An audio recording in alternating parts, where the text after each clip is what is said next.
Alright folks, so this is a little update on my 89 F-150 here I've been working on. And last video we had, got the antique tags on it and got insurance on it. Got a little soon on that, but that's okay.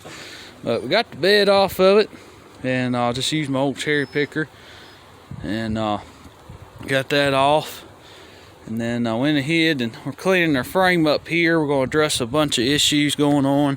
I got a brand new gas tank for it. I got new straps. I had to get these upper straps yet, so I got to order them. And then I'm going to get a new sending unit for it.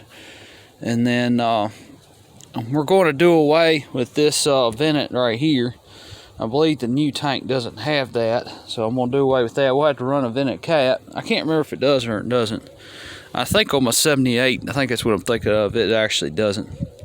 But I got a new filler hose and all that good stuff. I just went on and cut that and got all that off. And we got to address a lot of issues. We got a lot of rust and scale that I've been kind of cleaning up. I just took my old wire wheel on my old grinder there and trying to clean the frame up real good. And it definitely, it's good. It's rough, but it's a solid frame, but a little scaly, that's for sure. But once we knock all that rust and scale off of it, it'll be all right. Got a couple pinholes. Got a little bit right in here. That's where our shock, upper shock bracket bolts on, just like this side over here. But I'm gonna clean this frame up real good, and we're gonna do away with a bunch of stuff on it. We're gonna take and get rid of, address all these brake line issues. This brake line that goes to the rear end here, it's been hacked and packed and everything else. See, there's a union right there. There's one, and then we come on down, and then we got another one right here, and then we got another one you can't really see, but it's up under there. Yeah, there it is right there. And it's just a lot of issues. Now, this was originally a dual tank truck. Went ahead and removed all that. We're not going to put a dual tank back on it.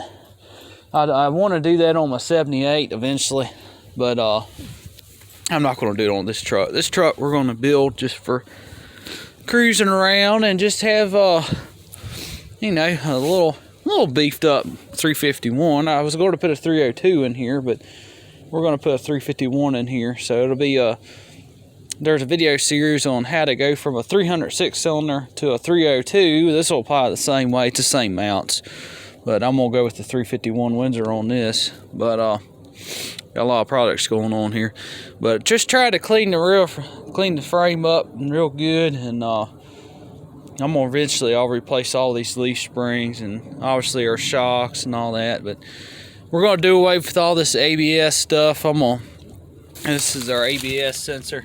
We're just going to pull that off, delete it, and then we'll probably just take that same bolt and find a crushed washer like a copper one, and that'll plug it off. And we're going to do away with the computer in this truck and all that, because the only really wire harness we really need is we need the wire that goes to the sending unit in the tank, and then obviously we need tail lights.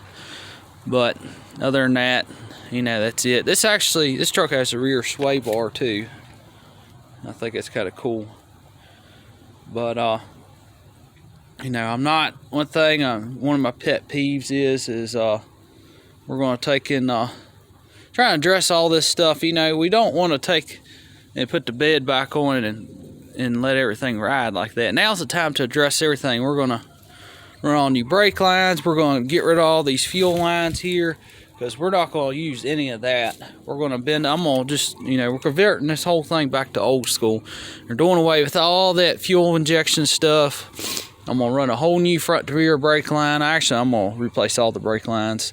We're getting rid of our return line here for our tank. We don't need that anymore. And we're going to get rid of pretty much all that stuff. We'll put new shocks on it. And we're going to clean this thing up, do new U-joints, and I'm probably going to go with either a 456 gear here. This is an 8.8, so I'm going to go with I like to put a limited slip, and I'll go with a 456. Thought about 488, but it's either going to be one of them two, for sure. But this has got the old 5-speed in it still, and But that's what I want to go with here. We're going to dress everything all at one time. Or they got these exhaust mounts here. We're going to just cut all this off because I mean this is just, some of this stuff is on this frame here is pretty rough. I'm going to cut this strap off here.